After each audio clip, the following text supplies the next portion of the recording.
The Galaxy Flip 3 is the third iteration of the flip phone by Samsung, and there are things that work perfect and some don't on this phone. Hi, I'm Krishna with Pixel again. Here are 5 things I like and dislike about the Samsung Galaxy Flip 3.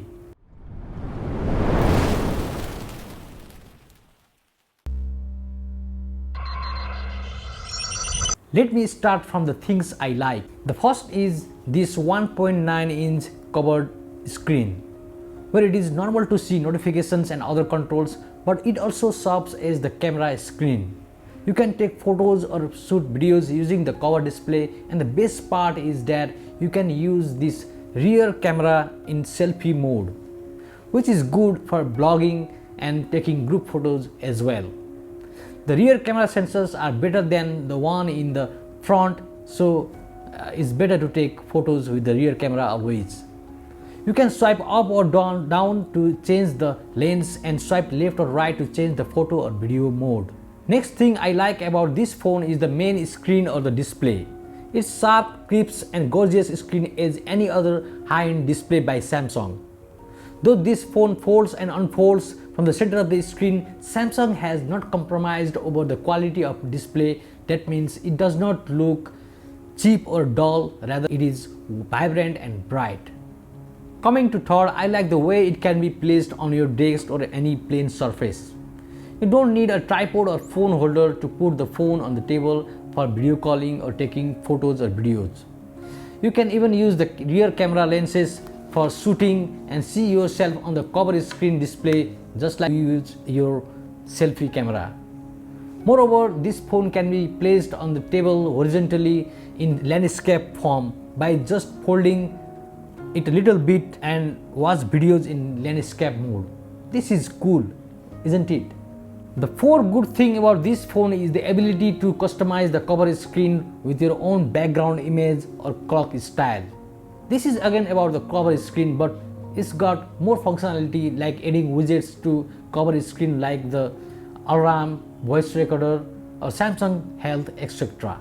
The last one I like about it is obviously its size while folded. It's not necessary you have deep pockets to put your phone in, and I sometimes wear clothes that get shorter pockets and there is a chance that I drop my phone if I'm clumsy or jogging in the morning. Now this fear of dropping the phone has almost gone.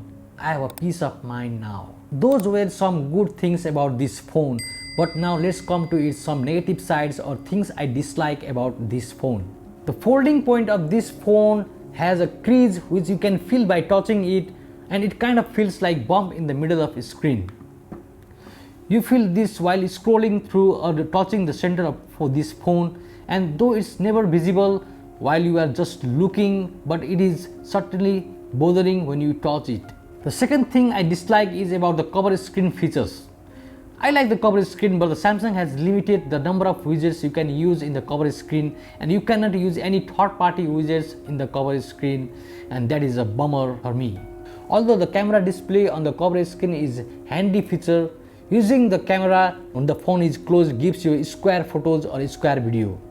You cannot change the aspect ratio if you use the cover display to shoot photos or videos. Next issue is about the folding mechanism.